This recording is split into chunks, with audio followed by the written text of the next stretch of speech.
Good morning. I'm Carl Jagaris. I'm currently the interim chief of police here at the Rapid City Police Department.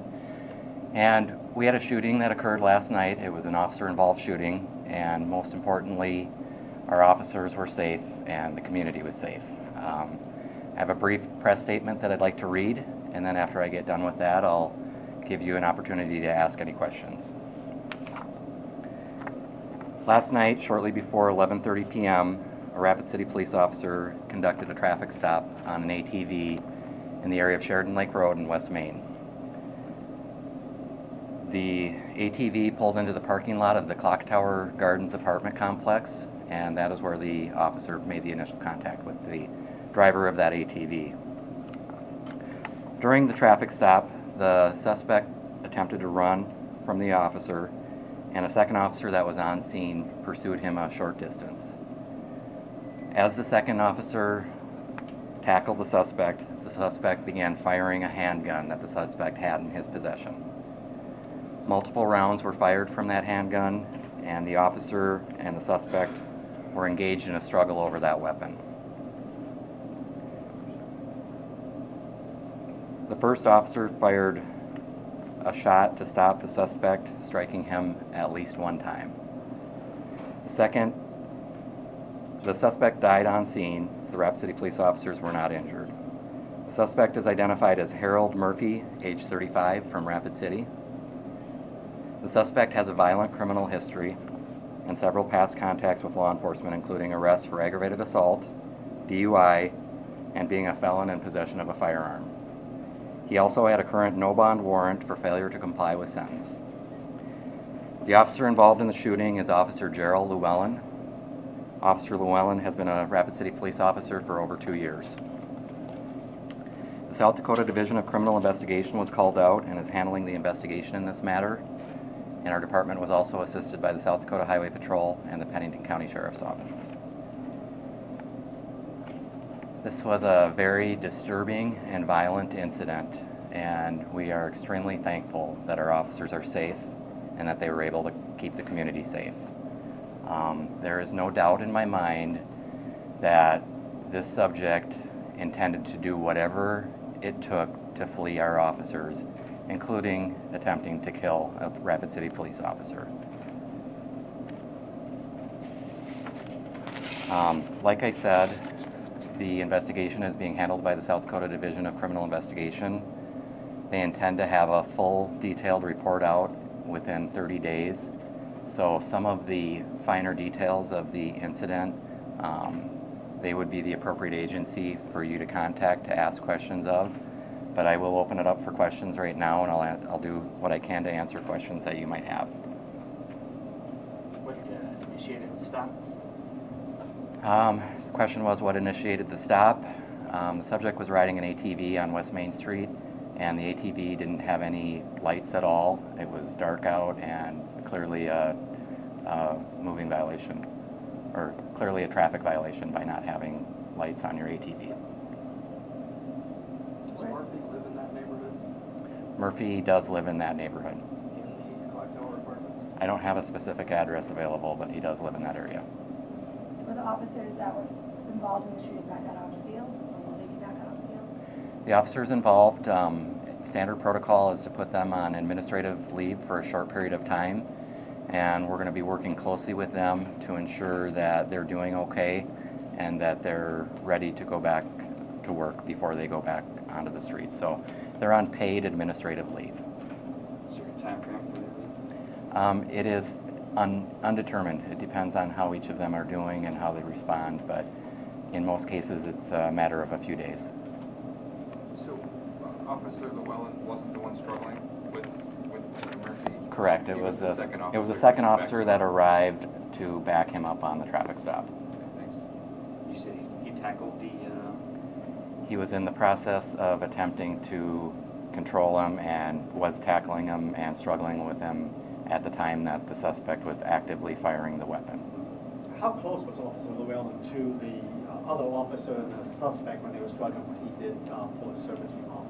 Relatively close. The foot pursuit was approximately 20 yards, somewhere around there. It was not a very lengthy The reason I asked, chase. taking a shot at a suspect when he's tussling with a police officer. Oh, okay. So at Trying to visualize. at the time of the actual shots that were fired from Officer Lewellen, he was in very close contact with the suspect. The Lewellen was in close contact. Correct. Do you know what type of gun he had? I am unaware of that at this point. Do you know how, I'm sorry, suspect drinking, had he been drinking drugs? I'm not certain on that as well. do you know how many shots fired total? I don't have those fine details, but I expect those to be available soon from the South Dakota Division of Criminal Investigation. When you say violent history, what specifically? He had a conviction for aggravated assault. That was relative to an incident where he stabbed somebody in Rapid City here. He was convicted of being a felon in possession of a firearm previously, and he had at least one, if not more, DUI arrests. He had a false personation incident with our officers in the past, and I believe there may be other incidents, but clearly a history that is very undesirable and violent. But officers didn't know that at the time they went after him, right? Correct. They were just in the process of learning that he had an active warrant with no bond, and that is when he attempted to flee and the other actions occurred.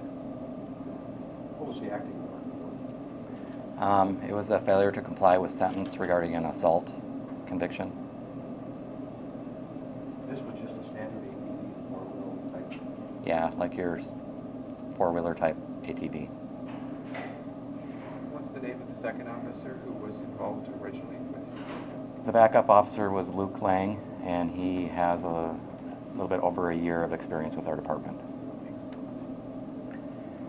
I'd just like to mention that I'm very thankful that we have a team of well-qualified officers that receive a high degree of training once they come on board with us. They go through the initial academy and peer, and then we have an intensive in-service training program here as well that ensures that their training is highly professional and they're using the latest and greatest tactics and training. And I think that paid off last night. The officers performed extremely well under a very volatile situation, and I'm hopeful that the community appreciates as well that every night, while most of us are at home sleeping pleasantly, that we're prepared to engage in a violent encounter with a serious violent criminal such as this. And the end result today is unfortunate that he died at the scene. However, I'm extremely grateful that our officers were not injured. How's morale? Well, it's 9 o'clock in the morning and we had our cages rattled last night. And, we have been through this a couple of times in the last couple of years, and I think that,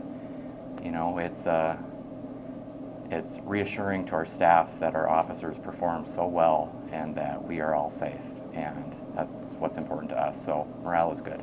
What number is this for officer involved shootings this year? Is this the first one? This is the first one this year in 2014. Who was the last one that ended in a fatality? The last one that ended in a fatality would have been August 2nd, 2011. What's the standard firearm for the police here? We carry a Glock 40 caliber. Any of the shots fired within the direction of the apartment building? Stop, was there a clock tower? I don't have that detail, but there were no other injuries. Carl, you've been through a number of these, but this is your first one as chief, so is this different for you? Over the years, Chief Allender was an exceptional mentor, and he purposefully allowed me to get involved with many of our high-profile incidents that occurred. And our most recent officer-involved shooting was on Quincy Street in 2013, and at that time, Chief Allender had left town for a week. He was on a mission trip in Nicaragua, and I essentially handled the response from an administrative standpoint at that time. So it's really not any different. It's the same in that we've got a highly capable and competent staff of 150 plus members at our department, and everybody did their job like they were trained to do and is expected to be done of them. And really, considering the critical incident that our department was involved in just earlier this morning, our response from all areas of the department, especially from our patrol division, was exceptional. Do we have a number of witnesses? I don't have that information.